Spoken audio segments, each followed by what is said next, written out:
ఈ సందర్భంలో కొన్ని విషయాలు మనం నేర్చుకుందాం. విశ్వాసము సహవాసము ముఖ్యం. విశ్వాసము సహవాసము ముఖ్యం. దేవుడు నరుడిని సృజించినప్పుడే అంటే ఆది మానవుడైన ఆదాముని దేవుడు చేసినప్పుడే తన యందు విశ్వాసం ఉంచగలిగే హృదయాన్ని ఇచ్చి చేశాడు. నరుడు నమ్మగలడు.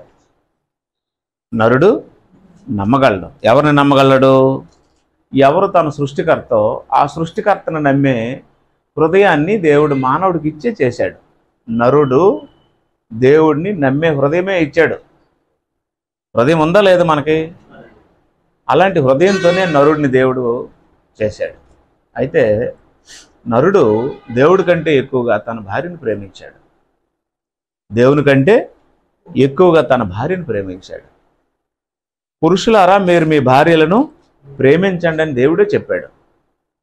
ఈ హేతు చేత పురుషుడు తన తండ్రిని తల్లిని విడిచి తన భార్యను హత్తుకొనును, వారిద్దరూ ఏక శరీరమై ఉంటారని దేవుడే చెప్పించాడు. దేవుడే చేశాడు, దేవుడే చెప్పించాడు. అయితే దేవుణ్ణి విడిచిపెట్టినంత పని చేయకూడదు. ఇప్పుడు నాకు భార్యనిచ్చింది ఎవరు? దేవుడే. ఆ భార్యని హత్తుకొని ఉండమని చెప్పింది ఎవరు? దేవుడే. అయితే దేవుడి కంటే ఎక్కువ హత్తుకోకూడదు. దేవుని కంటే ఎక్కువగా ఎవరిని ప్రేమించుకోకూడదు. భార్య అయినా సరే, భర్త అయినా సరే. అయితే ఆదాము మితిమీరిపోయాడు. ఆదాము మితిమీరి ఎవరికంటే ఎక్కువగా ఎవరిని ప్రేమించాడు? దేవుని కంటే ఎక్కువగా భార్యని ప్రేమించాడు. అలాగని దేవుడు భార్యని ప్రేమించొద్దని ఎక్కడ చెప్పలేదు. భార్యని ఇచ్చినోడు ఎవరు? దేవుడే. నరుడు ఒంటరిగా ఉండటం మంచిది కాదని ఆలోచించినోడు ఎవరు? దేవుడే. కానీ పురుషుడికి ఏం చెప్తున్నాడంటే, పురుషులారా, మీరు మీ భార్యలను ప్రేమించండి, కానీ నాకంటే ఎక్కువగా కాదు అని చెప్పాడు. దేవుని కంటే ఎక్కువగా భార్యని ప్రేమించిన ప్రమాదమే. దేవుని కంటే ఎక్కువగా బిడ్డలు ప్రేమించిన ప్రమాదమే. దేవుని కంటే ఎక్కువగా మీరు భర్తలు ప్రేమించినా పిల్లలు ప్రేమించినా ప్రమాదమే. కాబట్టి టోటల్గా మనందరము ఎవరిని ప్రేమించాలి? దేవుడిని ప్రేమించాలి. ఈ లోకంలో ఎక్కువ మంది దేవుడిని ప్రేమించిన వారు లేరు. రెండు ప్రేమలు ఉంటాయి. దేవుడు లోకముని ఎంతో ప్రేమిస్తున్నాడు, అది ఆయన ప్రేమ, అది మనకు చేత కాదు. రెండోది ఏంటి అంటే, దేవుని ప్రేమించువారు అన్నాడు. అవునా? దేవుడు లోకాన్ని ప్రేమిస్తున్నాడు, మనము దేవుడిని ప్రేమించాలి. దేవుని ప్రేమ అందరి మీద ఉంటుంది, మనకది చేత కాదు. మన పిల్లల్ని ప్రేమించినట్టు మనం ఇతరుల పిల్లల్ని ప్రేమించలేం. మన పరిసరాలు ప్రేమించినట్టు మనం ఇతరుల పరిసరాలు ప్రేమించలేం. మనకు సంబంధించిన వ్యక్తులతో మనం ఉన్నంత ఇంటిమసీ, అంత క్లోజ్నెస్గా ఇతరులతో మనము ఉండలేం. తాగుబోతుల్ని ప్రేమిస్తాడు దేవుడు, వ్యభిచారులు ప్రేమిస్తాడు దేవుడు, దొంగల్ని ప్రేమిస్తాడు దేవుడు, అడుక్కు తిన్నోళ్ళని అభాగ్యుల్ని ప్రేమిస్తాడు దేవుడు. ఆయన అందరినీ ప్రేమిస్తాడు. అందరి మీద తన సూర్యుని ఉదయింపజేస్తాడు. అందరికీ గాలి, నీరు, ఆహారం, ఆరోగ్యం అన్నీ ఇస్తాడు. ఎవడా? తాగుబోతుకి ఇస్తున్నాడు, ఇవ్వలేదా? తిరుగుబోతులకి, బేవరసోళ్ళకి, పోకిరివోళ్ళకి, వేషాలు వేసుకొని తిరిగిన వాళ్ళకి అన్నీ ఇస్తున్నాడు, ఇవ్వలేదా? అది ఆయన ప్రేమ. ఓ బేవరసోడు వచ్చి, ఒక పోకిరి వాడు వచ్చి బైక్ వేసుకొని వచ్చి, అంతే జుట్టు వేసుకొని వచ్చి, జుట్టుకి ఎర్ర రంగు వేసుకొని వచ్చి, అమ్మా మంచినీళ్ళు ఉంటాయి అని అన్నాడు అనుకోండి. ఓరు ఎవడెవరా నువ్వు బేవరసోడా, ఇలాంటి జుట్టు వేసుకుని ఇలాంటి బండి వేసుకుని వచ్చి మమ్మల్ని మంచినీళ్ళు అడుగుతావా? మా పిల్లలు కానీ నిన్ను చూస్తే ఆలు నీళ్ళ తయారైపోతే వెళ్తావు లేదా అని అంటావా లేదా? మరి అలాంటి పనికిమాలోడికి కూడా దేవుడు మంచినీళ్ళు ఇస్తున్నాడా లేదా? ఇప్పుడు మనమైతే అసహ్యించుకుంటాం, కానీ దేవుడు వాడికి కూడా ప్రాణభిక్ష పెట్టాడు కదా. మనుషుల్ని ప్రేమించే హృదయం గలవారు కానీ, ఆరాధించే హృదయం గలవారు కానీ, విశ్వసించే హృదయం గలవారు కానీ దేవుడు చేశాడు. అయితే ఆదాము దేవుడిని వదిలేసి ఎవరిని ప్రేమించాడు? దేవుడిని వదిలేసి ఎవరికి లోపడ్డాడు? దేవుడిని వదిలేసి ఎవరిని ఆరాధిస్తున్నాడు? భార్య వెనక వెళ్ళిపోయాడు. దేవుడు ఒకటే మాట చెప్పాడు, 3:17 ఆదికాండం, నీవు నీ భార్య మాట విని అన్నాడు. అది దేవుడికి మండిపోయింది లోపల. నీవు ఎవరి మాట విన్నావు? నీవు నీ భార్య మాట విన్నావు అన్నాడు. అంతే. ఎంత బాధపడ్డాడో చూడండి. వాళ్ళందరి సంగతి ఎందుకు, అది దేవుడి సంగతి ఎందుకు? ఇప్పుడు మన సంగతి ఆలోచించినట్లయితే ఇన్ని సంవత్సరాలు మోసి, ఇన్ని మాసాలు 9 మాసాలు మోసి పాలిచ్చి, 3-4 సంవత్సరాలు పాలు పెట్టి 9 మాసాలు మోసి కాసి నొప్పులతో భరించి బిడ్డని ప్రసవించిన తర్వాత వాడికి స్నానము పానము అల్లారు ముద్దుగా గుడ్ల మీద వేసుకొని పెంచి ఆడికి అన్ని రకాలుగా చూసి ఆడికి చదువు, బ్యాగు, బూట్లు, ఆడికి ఫీజులు అన్ని రకాల చేసిన తర్వాత ఆడికి వయసు వచ్చినంత వరకు, ఉద్యోగం వచ్చినంత వరకు, వాడు పనివాడైనంత వరకు ప్రయాసపడి నా కొడుకు వాడు సెటిల్ అవ్వాలి, శుభ్రంగా ఉండాలి, బాగుపడాలని అనుకున్నప్పుడు ఆడికి పెళ్ళయింది అనుకోండి. పెళ్ళయిన తర్వాత తండ్రిని తల్లిని చిన్నచూపు చూసి తండ్రికి తల్లికి వదిలేసి భార్య వెనక వెళ్ళిపోయాడు అనుకోండి, ఆ బాధ ఎవరైనా వర్ణించగలరా? గుండు కోతది. వాడేం చేశాడు? కోసేశాడు. కోసేస్తాడు. ఉన్నాడు. మీకు కూడా ఏదో ఒక రోజు మీ కొడుకేమి ఎక్కువేమి, నా కొడుకు మీకు మనకు ఇదేం కాదండి. కోసేస్తారు వాళ్ళు, గుండు కోసేస్తారు. మీకు గుండు కోసేస్తారు, ఆవిడ కడుపు కోసేస్తారు. ఆవిడ కడుపు బాధ, మీకు గుండు బాధ. ఎందుకంటే ఆవిడ కడుపులో మోసింది, మీరు గుండు మీద వేసుకొని పెంచారు. మీరు ఎక్కడ కూర్చుండోడు, మీ ఇక్కడ నిలబడ్డాడు కొడుకు, తెలుసా మీకు? నిలబడ్డాడు. ఎక్కడ నిలబడి తిన్న డాడీ పడుకొని ఇక్కడ 2 కాలు వేసేవాడు, ఈ గుండు మీద ఈ గుండు మీద వేసి 2 చేతులు పట్టుకొని ఆడించేవాడు. ఇప్పుడు ఆడిని ఎవరు ఆడిస్తారో అలా ఆవిడ ఆడేస్తుంది. ఆవిడ కోసేస్తాడు మనల్ని.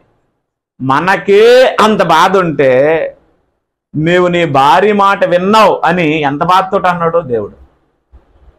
అంటే ఇంత చేసిన నీ కొడుకు నిన్ను వదిలేసి నిన్ను ఖాతరు చేయకుండా వెళ్ళిపోతే నువ్వెంత బాధపడతావో అంత రెట్లు దేవుడు బాధపడ్డాడో మనం వర్ణించలేమన్నమాట. ఒకటే చెప్పాడు, నీవు ఎవరి మాట విన్నావు? నీవు నీ భార్య మాట విన్నావు అని చెప్పాను. అందువల్ల నేనేం చెప్తున్నానంటే, మహోన్నతుడైన దేవుడు మానవుడిని సృష్టించినప్పుడే మంచి హృదయంతో సృష్టించాడు. అందులో పాపం లేదు. దుర్మార్గులు చెప్తున్నారు జన్మపాపం ఉందని. హృదయంలో ఏమి లేదు? హృదయంలో పాపం లేదు. జన్మలో పాపం లేదు మానవుడికి. యథార్థంగా పుట్టించాడు దేవుడు. సామెతలు ప్రసంగి గ్రంథం 7వ అధ్యాయం 29వ వచనంలో, ప్రసంగి గ్రంథం 7:29లో, ఇది ఒకటి మాత్రము నేను కనుగొంటిని, ఏమనగా దేవుడు నరులను యథార్థవంతులుగా పుట్టించును, వారు వివిధమైన తంత్రములో కల్పించుకొని ఉన్నారని ఉంది. ఇది ఒకటి మాత్రము నేను కనుగొంటిని, ఏమనగా దేవుడు నరులను యథార్థవంతులుగా, రైట్, ఎలా పుట్టించాడు?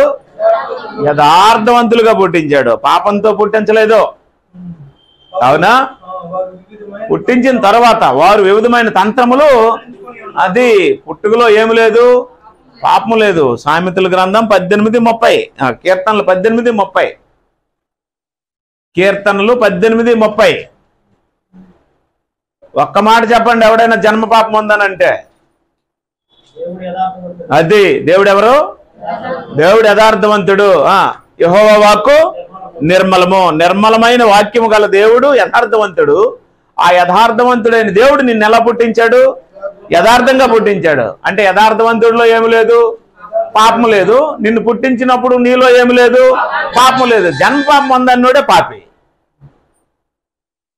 వాటి అర్థమైందా? మీరు ఏ పాస్టర్నైనా కదపండి, ఏ పాపం ఉందంటాడో? జన్మ పాపం ఉందంటాడు. జన్మ పాపం అనేది బైబిల్లో ఎక్కడా లేదు. గర్భఫలము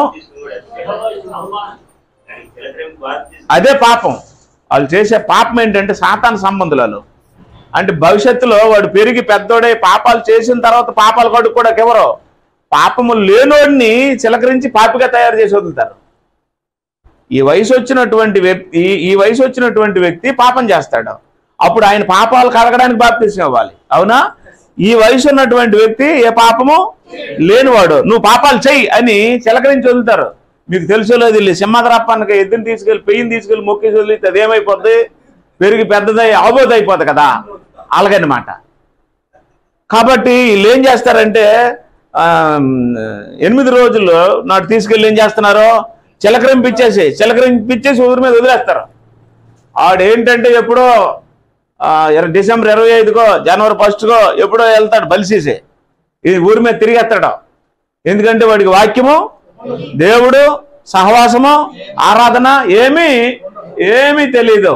అలాగా అనేక మందిని వీళ్ళు ఏం చేస్తున్నారు, యథార్థంగా పుట్టించినటువంటి పిల్లల్ని చిలకరించేసి మీరు లోకంలోకి వెళ్ళిపోండి పాపం చేయండి అని వదిలేస్తున్నారు. వాళ్ళు లోకంలోకి వెళ్ళి ఏం చేస్తున్నారు, పాపం చేస్తున్నారు. అలాంటి వాళ్ళకి ఎంతమందికి బాప్తిసం ఇచ్చాను నేను తిరిగి. కాబట్టి దయతో నేను అందుకే ఎవరికైనా ఏం చెప్తానంటే, మీరు పొందే బాప్తిసాలు కరెక్ట్ కాకపోతే మీ బాప్తిసాలు సరి చేసుకోండి అని చెప్తాను. ఎందుకంటే చచ్చిపోయిన తర్వాత సరి చేసుకోవడానికి ఏ అవకాశమో ఉండదు. బ్రతికున్నప్పుడే దేవుని సంకల్పం తెలుసుకొని బాప్తిసం పొందండి అని చెప్తాను. అది కొంతమందికి ఇష్టం ఉండదు, కొంతమందికి ఇష్టపడతారు. ఇష్టం లేని వాళ్ళేమో అలాగే కొనసాగుతారు, దేవుడు రానివ్వడు. ఇష్టపడే వాళ్ళేమో సరి చేసుకుంటారు. సరి చేసుకోవడం ముఖ్యమా, ఈగో ఫీలింగ్తో వెళ్ళడం ముఖ్యమా? అవకాశం ఉన్నప్పుడు ఏం చేయాలి, సరి చేసుకోవాలి. సరి చేసుకోకుండా లేదండి మేము పొందింది రైట్ అండి, ఒకటే బాప్తిసం అండి మేము వెళ్ళిపోతామంటే కుదరదాం. కాబట్టి చిలకరింపు బాప్తిస్మమే కాదు, చిలకరింపది ర్యాంటైజో బాప్టైజో అని 2 మాటలు ఉంటాయి గ్రీకులో. ర్యాంటైజో అంటే చిలకరించడం, బాప్టైజో అంటే ముంచడం. ఓకేనా? ఆ ముంచడం కూడా ఎవరి దగ్గర పడితే వాళ్ళ దగ్గర ములగకూడదు. ఆ ముంచినోడికి దేవుని సంకల్పం తెలియాలి, ఆ ముంచబడిన వాళ్ళకి దేవుని సంకల్పం తెలియాలి. రెండోది ఏంటంటే వారు కట్టుబడి జీవించడానికి నిర్ణయాలు తీసుకోవాలి. కాబట్టి అలాగుంటది వ్యవహారం. పిల్లలు దేవుడిచ్చిన బహుమానం, గర్భఫలము యెహోవా ఇచ్చు బహుమానం. మీ అబ్బాయి పుట్టినప్పుడు ఏ పాపము లేదు, ఆడు పెరిగి పెద్దోడైన తర్వాత అప్పుడు చెప్పిన మాట్లాడు, అప్పుడు పెద్దోడవుతాడు, అప్పుడు తిరగబడతాడు, అప్పుడు పాపం చేస్తాడు తప్ప బాల్యంలో ఎవరికి పాపము ఉండదు. గర్భఫలము యెహోవా ఇచ్చు బహుమానం. యాకోబు పత్రిక 1:17 ఏమన్నాడంటే, శ్రేష్టమైన ప్రతి ఈవియు సంపూర్ణమైన ప్రతివరమును పరసంబంధమైనదే జ్యోతిర్మయుడు తండ్రి వద్ద నుండి వచ్చును అన్నాడు. శ్రేష్టమైన ఈవేది, సంపూర్ణమైన వరం ఏది? గర్భఫలమే కదా. గర్భఫలము ఎవరిచ్చిన బహుమానము? వివాహం అన్ని విషయములలో ఘనమైనది. అప్పుడు గర్భఫలము, గర్భంలో నుంచి బిడ్డ పాపంతో వస్తాడు అనుకుంటే అప్పుడు సంసారం అవుతుంది, వ్యభిచారం అవుతుంది. పెళ్ళి అవుతుంది, వ్యభిచారం కింద లెక్క. సంసారం ఎలాగవుతుంది? కాబట్టి భార్య భర్తల్ని ఏకాంగుల్ని సంసారాలుగా చేస్తాడు దేవుడు. ఈ సంసారం అనేది దేవుడు ఆశీర్వదిస్తాడు.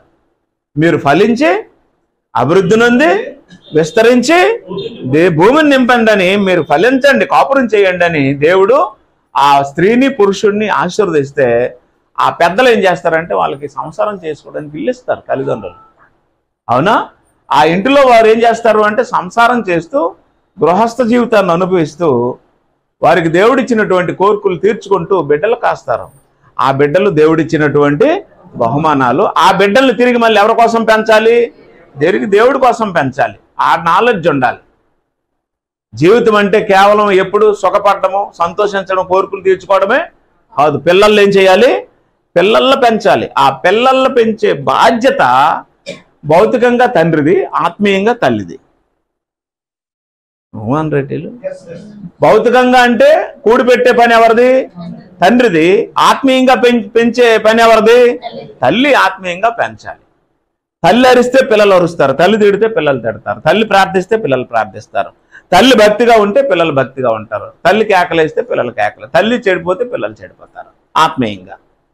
తండ్రి పని చేయకపోతే పిల్లలు సోమరిపోతులు అయిపోతారు, తండ్రి కష్టపడితే పిల్లలు కష్టపడతారు. తండ్రే పిల్లలకి మాదిరి. అవునా? కాబట్టి మీ సంసార సుఖం, మీ శరీర సుఖం కోసమే వివాహం కాదు. ఈ వివాహం తర్వాత సృష్టి కొనసాగుతుంది మీ ఇంట్లో. దేవుడు సృష్టిని ఆపేలేదు. ఆదాము అవ్వలు చేసిన తర్వాత ఆపేలేదు. ఆ పని వివాహం ద్వారా జరిగేటట్లు మీరు ఫలించి అభివృద్ధి నొంది విస్తరించి భూమిని నిండించండి. ఉద్యోగాలు వ్యాపారాలు శాశ్వతం కాదు. ఉద్యోగాలు వ్యాపారాలు శాశ్వతం కాదు. శాశ్వతమైనది దేవుని రాజ్యం. అట్టి దేవుని రాజ్యానికి బిడ్డలు తయారు చేసే ఈ పని ఎవరికి ఇచ్చాడు అంటే, పోషించే పనేమో తండ్రిది, పిల్లలు ఆత్మీయంగా తీర్చిదిద్దే పనేమో తల్లిది. అంటే తల్లి ఎంత భక్తిగా ఉండాలో, తల్లి అంత తగ్గించుకోవాలో, తల్లి అంత విధేయురాలై ఉండాలో, తల్లి అంత ఆత్మీయంగా ప్రార్థనా పరులై ఉండాలో, తల్లి దేవుడంటే ఎంత భయభక్తులు కలిగి ఉండాలో, తన భర్త పట్ల ఎంత విధేయత చూపాలో పిల్లలు ప్రతిరోజు అవి చూస్తూ ఉంటారనమాట. అప్పుడు తల్లి ఆత్మీయంగా గురువు అవుతుంది. తండ్రి కష్టపడతాడు, చెమట కారుస్తాడు, ప్రయాణాలు చేస్తాడు, ఆ కూలినాలు చేసుకుంటాడు, ఉద్యోగ వ్యాపారం చేసుకుంటాడు, ఎండలో బయటికి వెళ్ళి తిరుగుతాడు.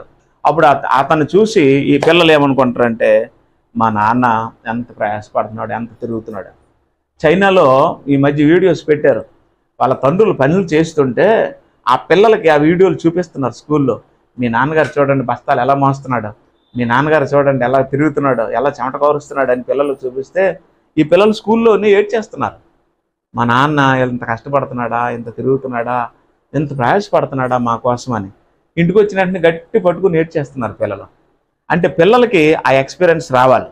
రెండోది, మనం చెయ్యంగాని, నువ్వు నా వైపు ఇప్పుడు చేతులు కట్టుకో, మనం చెయ్యంగాని పిల్లల్ని భార్యల్ని అప్పుడప్పుడు ఏం చేయాలంటే క్యాన్సర్ ఆసుపత్రికి, ఏమండి రోగులు ఎక్కువ ఉన్న ఆసుపత్రులకి, తర్వాత బెగ్గర్స్ దగ్గరికి, కుష్టి వ్యాధిగ్రస్తుల దగ్గరికి తీసుకెళ్ళి చూపించాలి వాళ్ళ పరిస్థితి.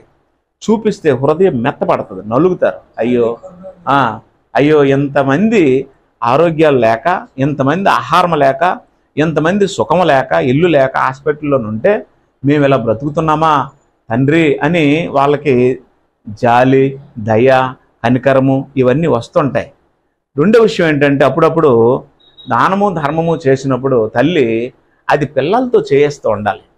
నాయన ఈ 10 రూపాయలు పట్టుకెళ్ళి ఆ అంకుల్కి ఇచ్చినాయన, అలా అడుక్కునోడికి ఇచ్చినాయన అనకూడదు.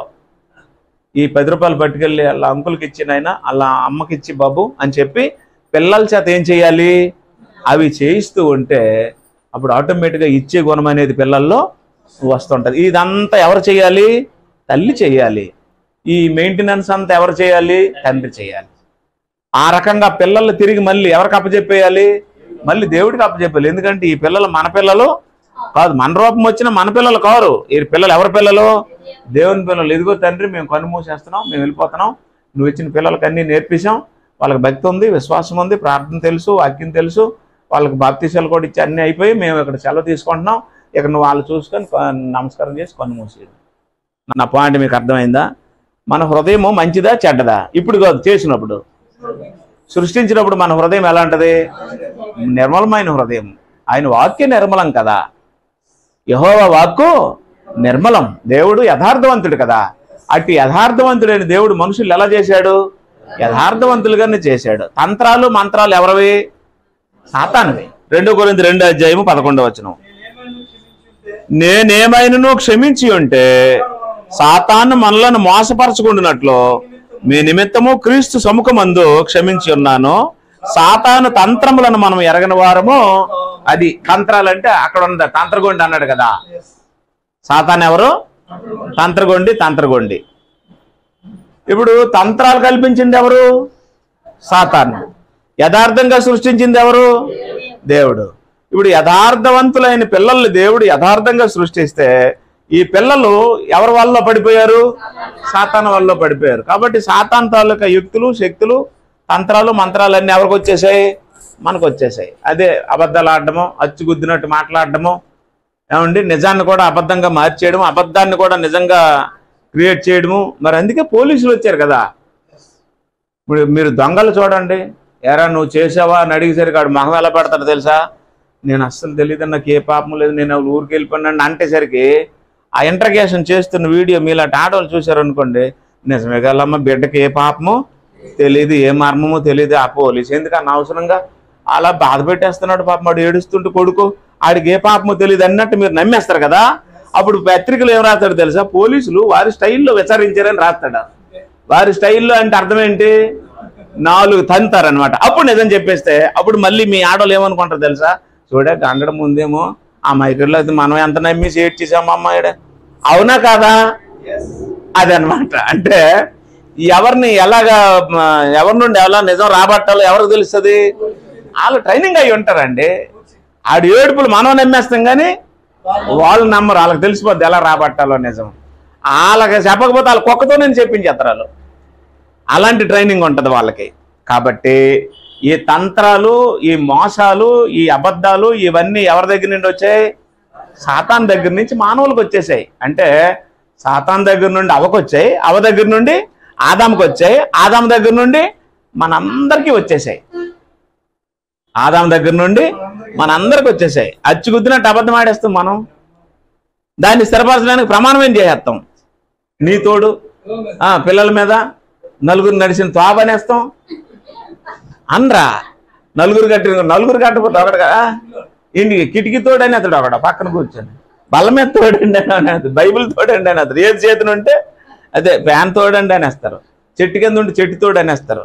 ఒకటి కాదండి, ఎవరు కనబడితే అలాగ అనేస్తూ ఉంటారు. అంటే ఈ తంత్రాలన్నీ ఎవరి దగ్గర నుండి వచ్చాయి? సాతాను దగ్గర నుండి వచ్చాయి తప్ప నరులను దేవుడు యథార్థవంతులుగానే పుట్టించాడు. పుట్టించినప్పుడు మనలో పాపం లేదండి. మనం జన్మ పాపులం కాదు. జన్మతో ఏ పాపము లేదు. యథార్థంగా దేవుడు మనల్ని పుట్టించాడు. జన్మంతో పాపంతో దేవుడు మనల్ని పుట్టించాడు అంటే అప్పుడు దేవుడిలో కూడా పాపం ఉండాలి. ఆయన వాక్యం కూడా నిర్మలమై ఉండడానికి అవకాశము ఉండదు. దేవుడు అలాంటి బహుమానాలు ఇచ్చేవాడు. రైట్. ఇప్పుడు నేనేం చెప్పాలనుకుంటున్నాను అంటే, యథార్థమైన హృదయము, విశ్వాసము గల హృదయం, అంటే విశ్వసించగల హృదయం దేవుడు నరుడికి ఇచ్చాడా ఇవ్వలేదా? ఇస్తే బైబిల్ ఏం చెప్పింది అంటే విశ్వాసం ఒకటని చెప్పింది. ఎఫెసీయులకు రాసిన పత్రిక 4వ అధ్యాయంలో 4 నుండి 6 వచనాల్లో 7 ఒకట్లు ఉంటాయి. అందులో విశ్వాసం ఒకటే అని ఉంటది. చూడండి, విశ్వాసము ఒక్కటే. 4:4-6. శరీరం ఒక్కటే, ఆత్మీయ ఒక్కడే, ఆ ప్రకారమే మీ పిలుపు విషయమే ఒక్కటే, నిరీక్షణ అందుటకు పిలువబడుతురి. ప్రభు ఒక్కడే, విశ్వాసం ఒక్కటే, బాప్తిసం ఒక్కటే, అందరికీ తండ్రి అయిన దేవుడు ఒక్కడే, ఆయన అందరికీ పైగా ఉన్నవాడే, అందరిలోనూ వ్యాపించి ఉన్నాడు. అక్కడ పాయింట్ ఏం తీసుకున్నానంటే నేను, విశ్వాసము ఒక్కటే. ఎన్ని విశ్వాసాలు? ఒకటే విశ్వాసం. మనం ఎంతమందిమైన ఉండొచ్చు, కానీ విశ్వాసం మాత్రం ఒకటే. మనం వేసుకునే డ్రెస్సులు వేరువేరుగా ఉండొచ్చు, మనం తినే టిఫిన్లు వేరువేరుగా ఉండొచ్చు, మనం చేసే భోజనాలు వేరువేరుగా ఉండొచ్చు, మనం నివసించే పరిసరాలు వేరువేరుగా ఉండొచ్చు, కానీ విశ్వాసం మాత్రము ఒకటే. మనుషుల్లో మన సైజులు వేరుగా ఉండొచ్చు. ఒకరు పొడుగ్గా ఉండొచ్చు, ఒకరు పొట్టుగా ఉండొచ్చు, ఒకరు లావుగా ఉండొచ్చు, ఒకరు సన్నంగా ఉండొచ్చు, ఒకరు ఆరోగ్యంగా ఉండొచ్చు, ఒకరు జబ్బు పడవచ్చు, కానీ మనుషుల్లో మాత్రము విశ్వాసము, ఇక్కడ కూర్చున్నటువంటి మనందరిలో ఉండే విశ్వాసము ఒకే విశ్వాసమై ఉండాలి. ఇప్పుడు నేను ఒక విషయం చెప్పాను మీకు, దాన్ని మీరు అందరూ నమ్మారు. ఏంటి నమ్మారు? జన్మ పాపము లేదు అని చెప్పాను. నమ్మారా లేదా? అప్పుడు మనందరి విశ్వాసం ఏమైంది? ఒకటే అయింది. అదేవిధంగా ఇప్పుడు విశ్వాసం ఒక్కటే అన్నాడు కదా, విశ్వాసము ఒక్కటే అంటే దేవుణ్ణి నమ్మే విషయంలో కూడా అనేక రకాలైన విశ్వాసాలు ఉన్నాయి. దేవుణ్ణి నమ్మే విశ్వాసాల్లో కూడా ఏమున్నాయి? అనేక రకాలైన విశ్వాసాలు ఉన్నాయి. కొరింథీయులకు రాసిన మొదటి పత్రిక 2వ అధ్యాయంలో, సహోదరులారా, నేను మీ వద్దకు వచ్చినప్పుడు వాక్చాతుర్యంతో గాని జ్ఞాన అతిశయంతో గాని దేవుని మర్మమును మీకు, నాకు వాక్చాతుర్యము లేదు అన్నాడా? వాక్చాతుర్యం అంటే ఏంటి తెలుసా? వాక్యాన్ని వాక్చాతుర్యము అంటే చదువు, మళ్ళీ చదువు. సహోదరులారా, నేను మీ వద్దకు వచ్చినప్పుడు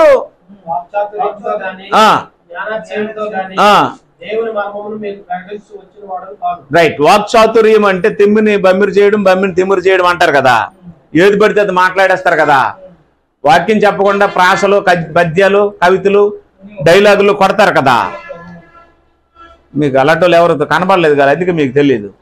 నాకు చాలా మంది తెలుసు, వాక్యం రాదు వాళ్ళకి. పాటలో ఒక పాట, ఒక మాట, ఒక కవిత, ఒక ప్రాస, అదే వాటిని బట్టి గొప్పోళ్ళగా అమాయకుల ముందు, అంటే అడుక్కున్న వాళ్ళ దగ్గర హిందీ మాట్లాడుతారు కదా. సంతకెళ్ళోడి దగ్గర హిందీ మాట్లాడితే ఆడికెళ్ళి తెలుస్తుంది. హిందీ వచ్చిన వాళ్ళ దగ్గర హిందీ మాట్లాడితే నీకు వచ్చే రోదాలకు తెలుస్తుంది. కైసే చెప్పమ్మా. ఇప్పుడు మీకు హిందీ వచ్చి మీ దగ్గర నేను హిందీ మాట్లాడితే నాకు వచ్చే రాదు మీకు తెలుస్తుంది. అడుక్కున్నోడి దగ్గరికి వచ్చేసరికి క్యాచాహి అన్నాం అనుకోండి, ఆడు ఇంకా పొరపా ఏంటి మజ్జిగలు ఇస్తామంటుంది అనుకుంటాడు. తెలియని వాళ్ళ దగ్గర డైలాగులు కొట్టడం కాదు కదా. వాక్చాతుర్యం అనేది మనుషులు ఏంటట, ఒక కవిత చెప్తాడు, ఒక పద్యం పాడుతాడు, ఒక ప్రాస చెప్తాడు.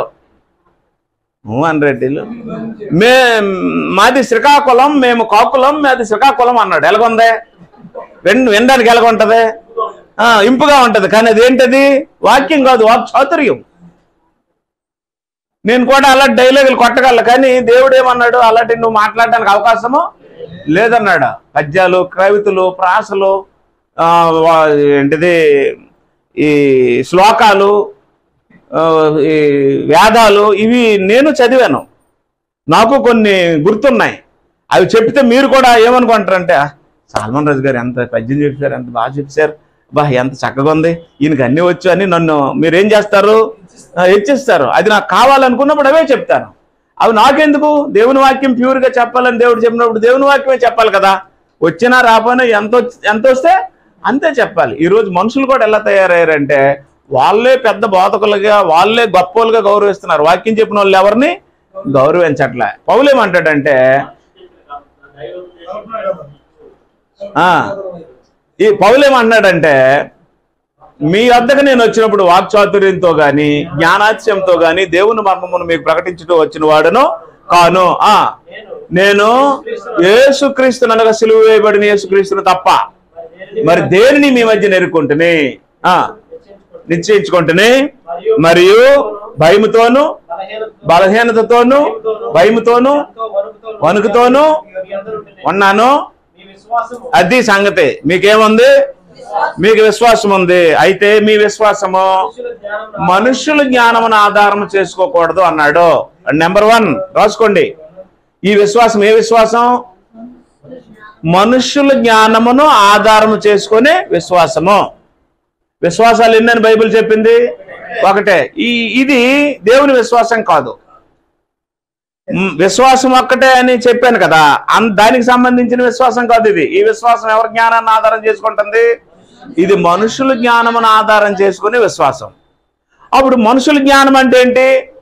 వాక్చాతుర్యము, జ్ఞానాతిశయము, ప్రాసలు, కవితలు, పద్యాలు, తెయ్యని మాటలు చెప్తారు కదా, అదే జ్ఞానము, అది మనుషుల జ్ఞానం. కాబట్టి ఈ విశ్వాసం బైబిల్ చెప్పే విశ్వాసము కాదు. ఇలాంటి వాళ్ళు మేము దైవ సేవకులు మనం అనుకుంటే వాళ్ళు సేవకులు అవడానికి అవకాశమే లేదు. ఎందుకు లేదంటే, పౌలు అంతటోడే వాక్చాతుర్యం లేనప్పుడు నీకెందుకు వాక్చాతుర్యం, నాకెందుకు వాక్చాతుర్యం? వాక్ శక్తి వేరు, వాక్ చాతుర్యం వేరు. చాతుర్యం అంటే కల్పించి ఒక పాట ఒక మాట, ఒక పాట ఒక మాట. తెలియదు కదా మీకు. అపోస్తులు ఏమన్నారంటే, మాకు అలాంటి జ్ఞానము అలాంటి మాటలు మాకు లేవు, మేము సిలువ వేయబడిన క్రీస్తునే ప్రకటించామన్నారు. కాబట్టి ఈ విశ్వాసం మనుషుల విశ్వాసం. ఇది ఏ విశ్వాసం అన్నాడు? మీ విశ్వాసము మనుషుల జ్ఞానమును. కాబట్టి ఈ విశ్వాసము బైబిల్ చెప్పే విశ్వాసము కాదు, ఇది రక్షించే విశ్వాసము కాదు. ఈ విశ్వాసము దేన్ని ఆధారం చేసుకుంటది? దేవుని శక్తిని ఆధారం చేసుకునే విశ్వాసం కాదు. ఈ విశ్వాసము వాక్చాతుర్యాన్ని ఆధారం చేసుకుంటది. ఈ విశ్వాసము మనుషుల జ్ఞానము ఆధారం చేసుకుంటది. ఈ విశ్వాసము తీయని మాటల్ని ఆధారం చేసుకుంటది. చమత్కారంగా కల్పించిన పద్ధతులను ఆధారం చేసుకుంటది ఈ విశ్వాసం తప్ప అక్కడ ఎఫెసీ పత్రికలో చెప్పిన విశ్వాసము కాదు ఇది. కాబట్టి ఎవడైనా సేవకుడైతే ఈ దేవుడు చెప్పినటువంటి అపోస్తుల బోధన తప్ప ఇంకొక విశ్వాసాన్ని మనుషుల్లో కలిగించినట్లు తీయని మాటలు కానీ, జ్ఞాన అతిశయం కానీ, ప్రాసలు కానీ, కవితలు కానీ, పద్యాలు కానీ క్రీస్తు సంఘ సభ్యుల దగ్గర ప్రదర్శించకూడదు. ఎందుకంటే అలా చేయొద్దని ఎవరు చెప్పారు? దేవుడే చెప్పాడు అపోస్తుల ద్వారా. కాబట్టి ఈ విశ్వాసం ఏ విశ్వాసమో? మనుషుల జ్ఞానం మీద ఆధారపడే విశ్వాసం ఇది. ఇది ఒకటో విశ్వాసం. ఇది రక్షించే విశ్వాసమో కాదు. విశ్వాసం నెంబర్ 2. విశ్వాసం నెంబర్ 2 1 కొరింథీ పత్రిక 1వ అధ్యాయము 22వ వచనం. యూదులు సూచక క్రియలు చేయమని అడుగుతున్నారు, గ్రీసు దేశస్తులు అది యూదులకు ఏం కావాలట?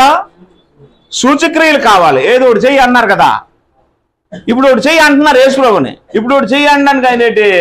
మా గారడి కూడా ఈటోడా విద్యలు చేసినోడా? ఇప్పుడు ఒకటి చెయ్యి అనడానికి మీ ముందు మొగ్గలేయడానికి ఆయన అలాంటి వాడు కాడు కదా. అప్పుడు యేసుప్రభు ఏమన్నాడంటే, యోనాను గూర్చిన సూచక్రియ తప్ప మరేది మీ మధ్య చేయబడదని చెప్పి వ్యభిచారులైన చెడ్డతరం వారు సూచక్రియను అడుగుతున్నారు అన్నారు. ఈ విశ్వాసం ఏ విశ్వాసమో?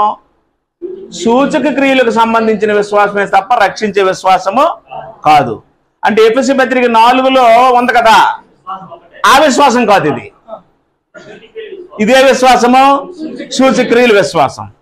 సూచక్రియల విశ్వాసం. సూచక్రియల విశ్వాసం అంటే మీరు ఎలాంటి వాళ్ళైనా రండి, మేము ప్రార్థన చేస్తాము, మేము టచ్ అంటే వాళ్ళకి రోగాలు పోతాయి, దెయ్యాలు పోతాయి, మేము నూనె రాస్తే వాళ్ళు స్వస్థ వస్తుందని చెప్తున్నారు కదా. మోసగాళ్ళ విశ్వాసం ఇది. ఆడు మోసగాడు, ఏ పని చేతగాక ఇందులో దిగాడు, ఈ ఈ ఈ ట్రిక్కులు చేయడానికి దిగాడు. ఈ అమాయకులు వెళ్ళి ఆడి మోసానికి ఏమైపోతున్నారు, బలైపోయి డబ్బులన్నీ వాళ్ళకి ఇచ్చేస్తే వీడికి పని ఉండదు, వీడి పెళ్ళానికి పని ఉండదు, వీడి కొడుకులకి పని ఉండదు, కానీ కోటీశ్వరులు అయిపోయారు. మీకు అర్థం అవదు. మరి నేను ఎట్ చేస్తాను? ఇప్పుడు ఆ అమ్మ కోటి రూపాయలు గడించిందంటే అర్థం ఉంది. కారణం ఆవిడ ఉద్యోగస్తురాలు. ఈయన ₹1 కోటి గడించారంటే అర్థం ఉంది. కారణం ఆయన ఉద్యోగస్తుడు. ఆయన ₹1 కోటి గడించాడంటే అర్థం ఉంది, ఆయన వ్యాపారస్తుడు. ఈయన ₹1 కోటి దాచాడంటే అర్థం ఉంది, ఆయన ఉద్యోగస్తుడు. మరి ఏ ఉద్యోగము లేకుండా, వ్యాపారము లేకుండా, ఉడుపు లేకుండా, గొప్పు లేకుండా, కోత లేకుండా, నూర్పు లేకుండా నువ్వు కోటీశ్వరుడు, నీ కొడుకులు కోటీశ్వరులు అంటే ఎలాగయ్యారు? మోసం చేసి అయ్యారు. అవునా? ఏం మోసం చేశారు? ఇదిగో ఇక్కడ రాసినటువంటిది, ఇక్కడ రాసినటువంటి మోసం చేశారు. ఏంటంటే కొబ్బరి నూనెలు అమ్మడము, రుమాలు అమ్మడము, పచ్చని ప్రజల్ని తోసేయడము. ఆ ప్రజలు ఎక్కడెక్కడో ఉంటే ఫలానా ఈ సభలో ఒక మాస్టర్ గారు వచ్చి కూర్చున్నారు, ఆయన మూల వ్యాధితో బాధపడుతున్నారు, ఆయనకి పక్కలో నొప్పి కూడా వస్తుంది, ఆయన పేరు పలానా ఊరు నుంచి వచ్చారు, ఆయన వేదిక మీదకి రావాల్సిందిగా కోరుచున్నాం అన్నాడా లేదా? ఎలా తెలిసిపోయింది? ఇక్కడ ఉన్నోడికి వీడి దగ్గర ఫోన్ ఉంటది. అవునా? ఆ పక్కన కూర్చున్నోడి దగ్గర ఫోన్ ఉంటది. ఆ పక్కన కూర్చున్నోడు ఎల మనిషే. ఆడు అడుగుతాడు, బ్రదరు ఏ ఊరు నుంచి వచ్చారండి? పలానా ఊరు. ఏంటండి, ఏంటి మీ సమస్య? మా సమస్య ఎలాగండి, బాధపడిపోతుందండి, బాధలు చెప్పేస్తాడు. నేను పలానా దగ్గర నుంచి వచ్చానండి, నాకు బాధలేనండి అని నమ్మిస్తాడు. వీడి ముందు చెప్పేసరికి ఆయన కూడా ఏం చేస్తాడు, చెప్పేస్తాడు. ఆడు వెంటనే మెసేజ్ ఏం చేస్తాడు, ఇక్కడ పంపించేస్తాడు. ఇక్కడ మెసేజ్ క్లియర్ కనబడిపోద్ది. పలానా మాస్టర్ గారు పలానా ఊరు నుంచి వచ్చారు, ఆయన టీచర్ ఉద్యోగం చేస్తున్నారు, ఆయన పలానా రోగంతో ఉన్నారు, దేవుడు దర్శనం ఇచ్చాడు, వేదిక మీదకి రావాల్సింది కోరుతాను అంటాడా లేదా? సెలదీసి చెప్పమనండి. ఈ జనం అంతా అట్రాక్ట్ అయిపోయి అక్కడికి వెళ్ళిపోయి ఈ కానుకలన్నీ అడికి వేసేసి అన్ని ఏం చేస్తున్నారు, కోటీశ్వరుని చేసేస్తున్నారు. అవునా? మన దేశంలో ఉండే బాబాలు, మన దేశంలో ఉండే పాస్టర్ల దగ్గర ఉండే సొమ్ము ఎవరి దగ్గర ఉండదు. అలా తయారైపోయారు. ఈ అమాయకుల దగ్గర దోచేస్తున్నారు. ఇది ఏ విశ్వాసము? ఇది రక్షించే విశ్వాసమా, మోసపు విశ్వాసమా? కాబట్టి ఈరోజు అనేక మంది ఏమయ్యారు, మోసపోయారు, మోసపోతున్నారు. నేను ఎలా ఫీల్ అవుతానంటే, నాకు ఒక ఆవిడ ₹2000 కానుకేసింది, ఫోన్పే చేసింది. ₹2000 కానుక ఫోన్పే చేసినప్పుడు నేను ఎలా ఫీల్ అయ్యానంటే, ఈమె దగ్గర నేను ₹2000 కానుక తీసుకోవడానికి నేను ఈవిడికి ప్రార్థన చేశానా, ఈవిడికి బాప్తిసం ఇచ్చానా, వీళ్ళ ఇంటికి వెళ్ళానా, ఈవిడికి వాక్యం చెప్పానా? ఏమీ చేయలేదు కదా. ఇప్పుడు నేను ఏదైనా చేస్తే కదా నేను తినడానికి నాకు హక్కు ఉంటుంది అని చెప్పి నేను బాధపడుతుంటాను. ఒకవేళ అమ్మ మీరు నాకు డబ్బులు ఇయ్యొద్దని చెప్పిస్తే ఆవిడ అట్టు అయిపోద్దేటో, ఆవిడ బాధపడిపోద్దేటో అని ఆలోచిస్తూ ఉంటాను. కానీ మనస్సాక్షి మాత్రం ఏం చేస్తాడంటే, ఆ డబ్బులు నువ్వు తీసుకోకూడదనే చెప్తుంటాను. నాకు మెసేజ్ పట్టడానికి సిగ్గుపడిపోతుంటాను నేను. వాళ్ళు హర్ట్ అయిపోతారేటో, ఒకవేళ మళ్ళీ భవిష్యత్తులో చర్చికి రావాల్సిన వాళ్ళు కూడా ఆగిపోతారేటో నా మెసేజ్ వల్ల అని ఆగుతుంటాను. ఆ ₹2000 కోసం మాత్రం నాకు గొప్ప గిల్టీ ఫీలింగ్ వచ్చేస్తుంటది. ఈయన మీద నాకు హక్కు ఉంది, 5000 అడిగి తీసుకుంటాను, ఆయన మీద నాకు హక్కు ఉంది, మీ మీద నాకు హక్కు ఉంది. ఇక్కడ ఉన్న వాళ్ళందరికీ నేను వాక్యం చెప్తున్నాను, బాప్తిసాలు ఇచ్చాను. అవునా? చెప్పండి, ఒక 5000 ఇవ్వండి అని అనగలను. కానీ నేను ఏ పని పోటీ చేయకుండా ఎవరైనా నాకు డబ్బులు ఇస్తే అలాంటి గిల్టీ ఫీలింగ్ వస్తుంది నాకు. నేను 1000కి 2000కి అలా ఫీల్ అయితే, మోసం చేసి కోట్లు సంపాదించేసిన ఈ పనికి మాలకు నిద్ర ఎలా పడుతుందో నాకు అర్థం అవట్లే. యాక్చువల్గా ఆ సొమ్ము వాళ్ళు పడుకున్నప్పుడు వాళ్ళకి ఎలాగనిపిస్తుంది అంటే, మనస్సాక్షికి మేము మోసం చేసాం కదా, నిజంగా కుంటోని బాగు చేయలేదు కదా, గుడ్డోని బాగు చేయలేదు కదా, స్వస్థతలు చేయలేదు కదా, వాళ్ళు ఎవరో మాకు తెలియదు కదా, మోసం చేసి వాళ్ళ పేర్లు మేము సంపాదించుకున్నాం కదా, మోసం చేస్తున్నాం కదా అని ఆ ఫీలింగ్ కూడా వాళ్ళకు ఉండదా? వాళ్ళకి ఎలాగ నిద్ర పెట్టేస్తుంది? ఆ సొమ్ము ఎలా తింటారు, ఆ సొమ్ముతో ఎలాగ కార్లు కొనుక్కుంటారు, ఎలాగ మేడలు కట్టించుకుంటారు, ఆ సొమ్ముతో పిల్లల్ని ఎలా చదివిస్తారు, ఎలాగా విదేశాలు పంపిస్తారు. ఇంతటి దుర్మార్గుల ఇలా అనిపిస్తుంటది నాకు. 1000-2000కే మనస్సాక్షిని ఒప్పించిస్తుంటే కోట్ల రూపాయలు ఈ అమాయకుల దగ్గర నుండి దోచేసి ఈ మోసం చేసినటువంటి సొమ్ముతో ఎలాగ ఎంజాయ్ చేస్తున్నారు అనిపిస్తుంది నాకు. మీకు అర్థం అవట్లేదా? తోవంట వెళ్ళిపోతున్నప్పుడు యేసు ప్రభువుని నమ్మకర్లే. మంచి మనస్సాక్షి ఉన్నోడు ఎవడైనా తోవంట వెళ్ళిపోతుంటే అక్కడ ఏదైనా డబ్బులు కనబడ్డాయి అనుకోండి, ఎస్ ఈ డబ్బులు మావి కాదు, ఇవి ఎవరు పోగొట్టుకున్నారో వాళ్ళు ఎంత బాధపడతారని తీసుకెళ్ళి ఎవరికి ఇచ్చేస్తాడో, పోలీస్ స్టేషన్కి ఇచ్చేస్తాడు. అవునా? అయ్యా మాకు ఈ డబ్బులు దొరికాయి, ఇవి ఎవరో మాకు తెలియవు. మరి ఆ పోగొట్టుకున్న వాళ్ళు ఎవరో ఎంత బాధపడతారో, వాళ్ళే పెళ్లికి దోచుకున్నారో, ఏ ఆపరేషన్కి దోచుకున్నారో, పిల్లల చదువులకు దోచుకున్నారో, మరి మాకు దొరికాయండి, అందువల్ల మాకెందుకు రిస్క్, అది ఎవరు వాళ్ళకి ఇచ్చేయండి అనేసి మంచి మనస్సాక్షి వాళ్ళు ఇచ్చేస్తారా ఎవరా? ఆ మనస్సాక్షి కూడా ఈ మోసగాలికి లేదు. పొరపాటున మీకు దొరికిన 10,000 రూపాయలు కట్టొట్టుకుని వెళ్ళి, ఇదిగో లక్ష్మి మనకు డబ్బులు దొరికాయి, ఇదిగో 10,000 దొరికాయి అనేసరికి మీరు ఒకవేళ ఆ డబ్బులు ఖర్చు పెట్టుకున్నారు అనుకోండి, జీవితాంతము మనస్సాక్షి ఏం చెప్తాడు? ఆ డబ్బులు మీవి కాదు, ఆ డబ్బులు మీవి కాదు, ఆ డబ్బులు మీవి కాదు, ఆ డబ్బులు మీవి కాదు అని అంటాడా లేదా? అంటాడు. అదే మీరు కష్టపడి 10,000 సంపాదించారు అనుకోండి, ఆనందం సంతోషంగా ఉంటది. ఈ మోసగాళ్ళందరూ అంటే ఒక 10,000 రూపాయలు 1,000 రూపాయలు మనకు దొరికినప్పుడు మన మనస్సాక్షి మనల్ని ఎంతో నొప్పిస్తూ ఉంటప్పుడు మోసం చేసి అమాయకుల దగ్గర నుంచి, దీనుల దగ్గర నుంచి, బీదల దగ్గర నుంచి, విధవరాల దగ్గర నుండి ఈ మోసపు మాటలు చెప్పి మోస ప్రార్థనలు చేసి ఎంతో మంది ఏం చేస్తున్నారు? కోట్లు గడేస్తున్నారు. వీళ్ళకి ఎలాగ నిద్ర పడుతుందో నాకు అర్థం అవట్లా. పోనీ ఆడికి మనస్సాక్షి లేకపోతే ఆడి పిల్లడానికి మనస్సాక్షి ఉండదా? ఆడి పిల్లలకి మనస్సాక్షి ఉండదా? మనుషులు కాదా? మనస్సాక్షి లేని వాళ్ళు ఎవరైనా ఉంటే మనుషులు కాదు, పశువులు అయి ఉంటారు. వాళ్ళు పశువులకే మనస్సాక్షి ఉండదు, కానీ మనుషులందరికీ ఏముంటది? మనస్సాక్షి ఉంటది. కాబట్టి నేను ఎందుకు బాధపడుతున్నాను అంటే, ఇలాంటివి చేసి అనేక మంది స్వచ్ఛమైనటువంటి బైబిల్ చెప్పే విశ్వాసం దగ్గరికి మనుషులు రానియకుండా నాశనం చేసేస్తున్నారు. బైబిల్ ఎన్ని విశ్వాసాలు అని చెప్పింది? ఒకటే విశ్వాసం. ఇప్పుడు భూమి మీద ఎన్ని విశ్వాసాలు ఉన్నాయి? అనేక విశ్వాసాలు ఉన్నాయి. చాలా మంది ఏమంటున్నారంటే, మీ విశ్వాసం వేరు, మా విశ్వాసం వేరు, మీ సిద్ధాంతం వేరు, మా సిద్ధాంతం వేరు, మీ ఆరాధన వేరు, మా ఆరాధన వేరు, మీ సిద్ధాంతాలు మాకు చెప్పకండి అంటున్నారు లేదా? మనకెక్కడో సిద్ధాంతాలు, మనకెక్కడ విశ్వాసాలు? మనం ఎలాంటి వారమైనా ఏ సిద్ధాంతం దగ్గరికి వెళ్ళాలి? బైబిల్ చెప్పే సిద్ధాంతం దగ్గరికి వెళ్ళాలి, బైబిల్ చెప్పే విశ్వాసం దగ్గరికి వెళ్ళాలి, బైబిల్ చెప్పే ఆరాధన దగ్గరికి వెళ్ళాలి, బైబిల్ చెప్పే పద్ధతుల దగ్గరికి వెళ్ళాలి. మొన్న ఒకటి నా మెసేజ్ పెట్టి, మీ బాధ చేత మా వాడిని ఒకటి మార్చేశారంట అన్నాడు. నాకు బాధ లేదురా బాబు, నాకు బాధ లేదు. నేను బోధించే బాధ నాది కాదు. ఎవరిది? క్రీస్తు బాధ. అది నేను బోధించింది నా బాధ అయితే మా ఇంటికి వస్తాడు, సంఘంగా ఎందుకు వస్తున్నాడు అన్నాను నేను. మోహన్ రెడ్డి ఇప్పుడు మీకు నా బాధ బోధిస్తే మీరు మా ఇంటికి వచ్చేయాలి. నా బాధ కాదు కాబట్టి ఇప్పుడు ఎక్కడికి వచ్చారు మీరు? క్రీస్తు బాధ అయితే క్రీస్తు సంఘంకి వస్తారు కదా. కాబట్టి ఇది సరైన విశ్వాసము కాదు. యోహాను ఏమన్నాడు? బాప్తిస్మం ఇచ్చి యోహాను ఏమన్నాడు?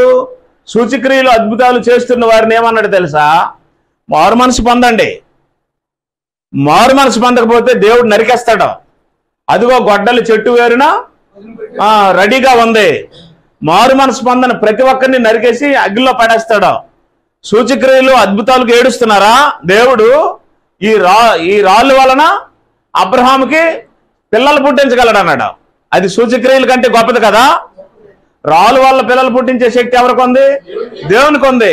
దేవుని శక్తిని నమ్మండి, కానీ ఈ సూచక్రియలే శాశ్వతమైన నమ్మకండి అని యోహాను కూడా గద్దించాడు మత్తయి సువార్త 3వ అధ్యాయంలో.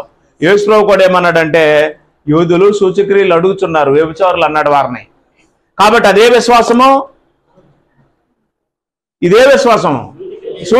సూచక్రియలు అంటే దేనికి సంబంధించినవి? రోగాలకి, దెయ్యాలకి. మరి అదేంటో కానీ ఆ దెయ్యాలు కూడా మేకప్ వేసుకున్న వాళ్ళకే పడతాయి, ఆ దెయ్యాలు కూడా పంజాబ్ డ్రెస్సులు వేసుకున్న వాళ్ళకే పడతాయి, ఆ దెయ్యాలు కూడా ఆ పాస్టర్ల దగ్గరికి వెళ్ళే వాళ్ళకే పడతాయి. ఊర్లో ఎంతమంది ఉన్నారు? ఎవరు అలా దెయ్యాలు పెట్టి గెలిచినట్టు ఎక్కడ? ఏ రోడ్డు మీద లేదు, ఏ ఇరుగింట్లోనూ లేదు, ఏ పొరుగింట్లోనూ లేదు, ఏ డ్వాక్రా మహిళల్లోనూ లేదు, ఏ బ్యాంకులోనూ ఎవరికి పట్టవండి దెయ్యాలు. ఎక్కడ పడతాయి? ఆ పాస్టర్ దగ్గరే పడతాయి దెయ్యాలు. ఆ దెయ్యాలు పెట్టిన వాళ్ళు కూడా అంతవరకు తిన్న చక్కగా నిలబడతారు. ఈ నీళ్ళు చెల్లినప్పుడే మోర్చొచ్చిన వాళ్ళ పడిపోతారు.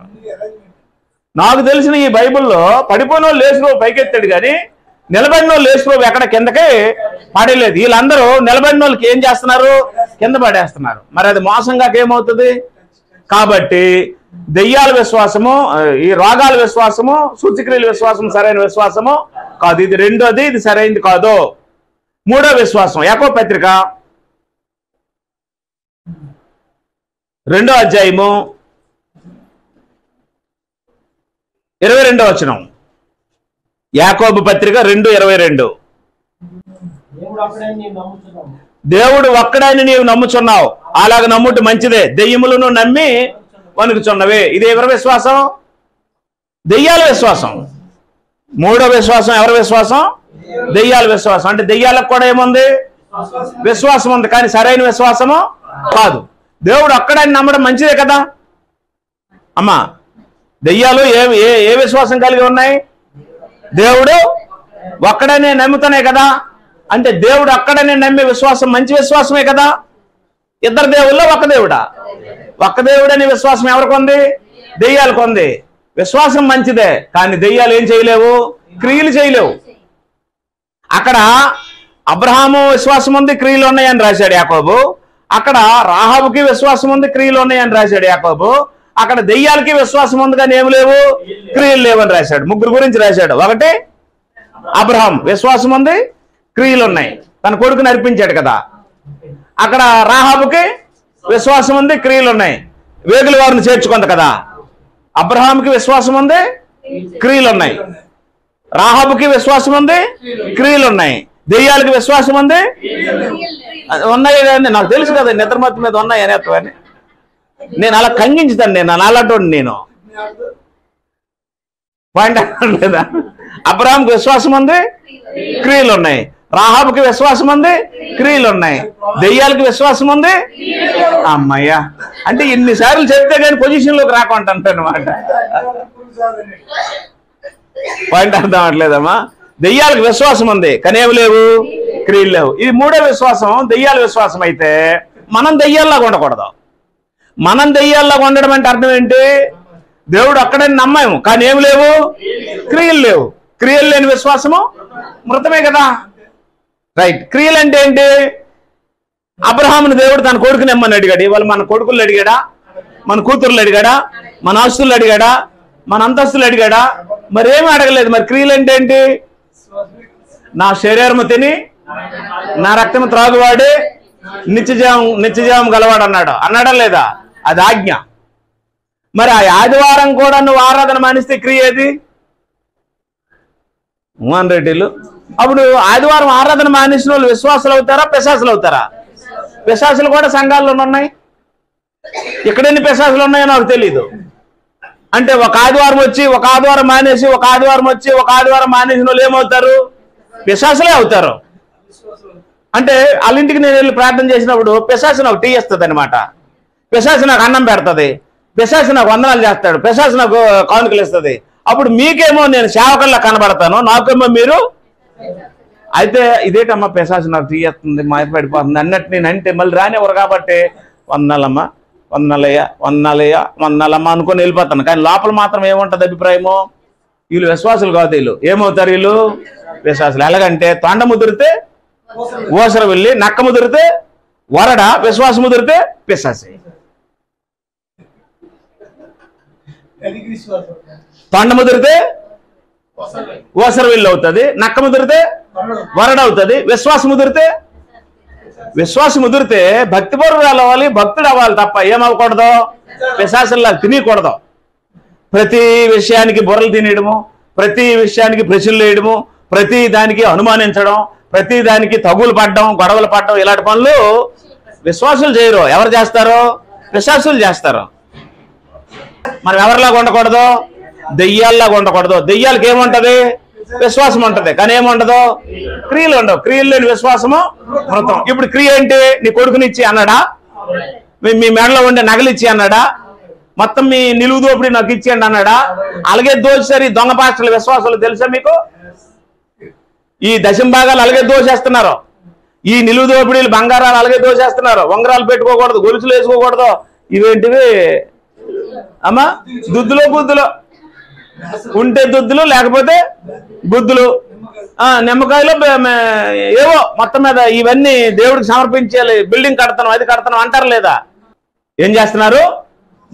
మోసగాడికి ఇస్తున్నారు డబ్బులు, మోసగాడికి ఇస్తున్నారు డబ్బులు. కాబట్టి ఈ విశ్వాసం ఏ విశ్వాసము? దెయ్యాల విశ్వాసము. మనుషులకు ఏ విశ్వాసం ఉండకూడదు? ఏ రోజు ఆదివారం ఆరాధన మానేస్తారో ఆ రోజు మీరు దెయ్యాలే. ఏ రోజు ప్రభు రాత్రి భోజనం మీరు మానేస్తారో ఆ రోజు మీరు పిశాసలే. విశ్వాసం. 4వ విశ్వాసము యోహాను సువార్త 6వ అధ్యాయము. యోహాను సువార్త 6వ అధ్యాయము తీసావా? ఆ చివరిని ఉంటుంది, చదువు, పైకి చదువు, పై వచ్చిన అది. మరునాడు నెంబర్ చెప్పు. 22, 6:22. మరునాడు సముద్రపు అద్దరిని నిలిచి ఉన్న జన సమూహము వచ్చి చూడగా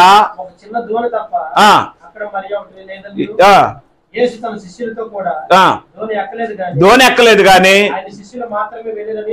యేసు ప్రభు ఉండిపోయాడు, శిష్యులు వెళ్ళిపోయారు. యేసు ప్రభు ఉండిపోయాడు, శిష్యులు వెళ్ళిపోయారు. గుర్తుంచుకోండి, యేసు ప్రభు ఎక్కడ ఉండిపోయాడు?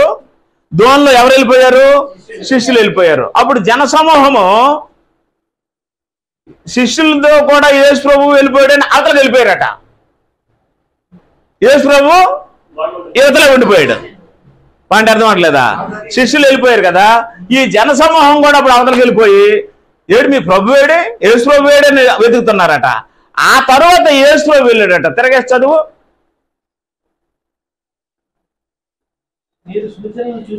సూచనలను చూచుట వలన కాదు కానీ రొట్టెలు భుజించి తృప్తి పొందుట వలననే. అది సంగతి. ఇప్పుడు యేసు ప్రభుని ఎందుకు వెతుకుతున్నారు? ఇది ఒక గ్యాంగ్. ఇంతకు ముందు విశ్వాసం ఉన్న వాళ్ళేమో స్వస్థతల విశ్వాసము, ఇదేమో తిండిపోతులు. వీళ్ళు యేసు ప్రభు దగ్గరికి వెళ్తే ఏం దొరుకుతుంది? అంతకుముందే 5 రొట్లు 2 చేపలు, 5 రొట్లు 2 చేపలు, 5 రొట్లు 2 చేపలు అని యేసు ప్రభు ఇచ్చాడు, సూచక్రియ చేశాడు. యూదులు అందరూ ఫుల్గా తిన్నారు, రొట్లు చేపలు ఎలాగొంటాయని చెప్పి భోజనం విశ్వాసము. కొరింథీయులకు రాస్తూ ఏం చెప్పాడంటే భోజనము కడుపుకి, కడుపు భోజనానికి దేవుడు ఏర్పాటు చేశాడు. భోజనము పాడైపోద్ది, కడుపు పాడైపోద్ది అన్నాడు. వచనం తీసావా? కొరింథీయులకు రాసిన, నేనే చెప్తాను ఉండండి, వీళ్ళకి దొరకబోయి.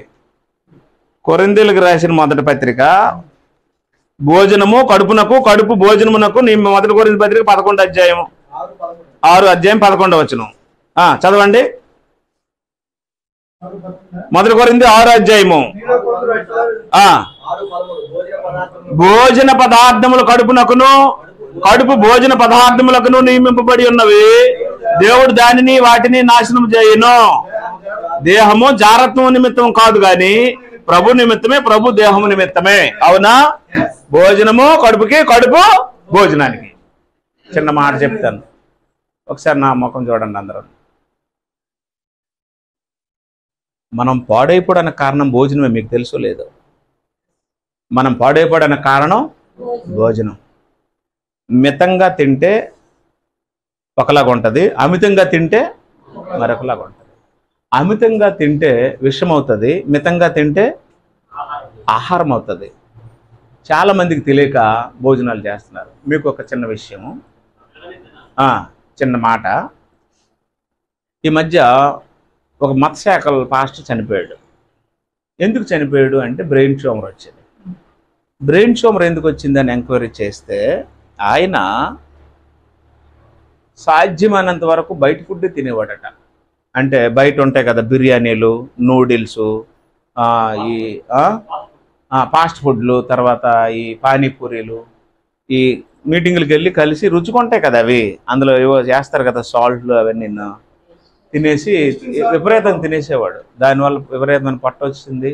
దానికి ఏదో క్రిమి తగులుకొని బ్రెయిన్కి ఎఫెక్ట్ అయిపోయింది. ఈ యవ్వనంలోనే చనిపోయాడు.